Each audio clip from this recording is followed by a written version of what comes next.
Assalamualaikum warahmatullahi wabarakatuh. Nama saya Muhammad Rizky Bayhaqi dari 12 IPS 1. Saya hari ini akan menjelaskan tentang peranan PBB dalam menyelesaikan konflik Indonesia Belanda. Sebelum itu saya akan menjelaskan apa sih latar belakang dari konflik Indonesia Belanda ini. Jadi pada tanggal 17 Agustus 1945, Indonesia memproklamasikan kemerdekaannya. Namun, Belanda tidak mau mengakui kemerdekaan Indonesia tersebut dan berupaya kembali ke Indonesia dengan membawa kedatangan pasukan sekutu yang bertujuan melucuti pasukan Jepang dan mengembalikan pasukan Jepang ke negaranya.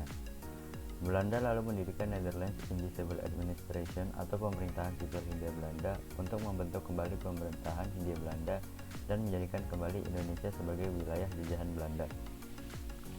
Belanda juga menguasai kota penting di Indonesia serta membentuk negara federal untuk memecah Indonesia dengan mendirikan negara boneka seperti negara Pasundan, negara Indonesia Timur, dan negara Sumatera Timur.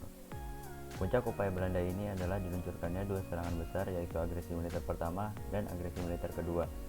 Sebagai akibat agresi ini, banyak wilayah Indonesia yang dikuasai militer Belanda, termasuk ibu kota Jakarta.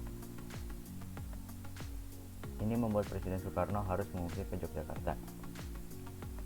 Setelah kita ketahui latar belakang dari masalah tersebut, kita akan membahas tentang PBB dan peranannya. Apa sih itu PBB? PBB adalah singkatan dari Perserikatan Bangsa-Bangsa, yaitu adalah organisasi internasional yang didirikan pada tanggal 24 Oktober 1945 untuk mendorong kerjasama internasional. Badan ini merupakan pengganti Liga Bangsa-Bangsa dan didirikan setelah Perang Dunia Kedua untuk mencegah terjadinya konflik serupa. Nah, sekarang saya akan menjelaskan apa sih peran PBB dalam menyelesaikan konflik Indonesia Belanda. Pertama, mereka membuat Komisi Tiga Negara. Komisi Tiga Negara ini memiliki 3 anggota, yaitu Richard Kirby dari Australia yang dipilih oleh Indonesia, Paul Ganjelan dari Belgia yang dipilih oleh Belanda, dan Frank Graham dari Amerika Serikat yang dipilih oleh dari dua kubu tersebut, yaitu Australia dan Belgia.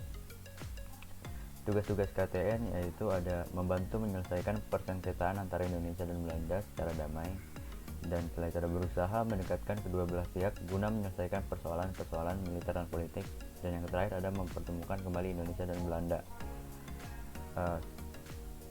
Keberhasilan KTN ditandai dengan pelaksanaan perundingan Renville yang mempertemukan Indonesia dan Belanda pada 8 Desember 1947 hingga 17 Januari 1948. Peranan PBB selain itu ada United Nations Commission of Indonesia, yaitu dibentuk untuk menggantikan tugas Komisi Tiga Negara. Delegasi United Nations Commission of Indonesia melakukan pembicaraan dengan Soekarno dan Muhammad Hatta saat sedang diasingkan Belanda. Kunci juga menekankan Belanda agar menghentikan agresi militernya dan membebaskan Soekarno dari pengasingan. Sekian dari saya, mohon maaf bila ada salah kata. Assalamualaikum warahmatullahi wabarakatuh.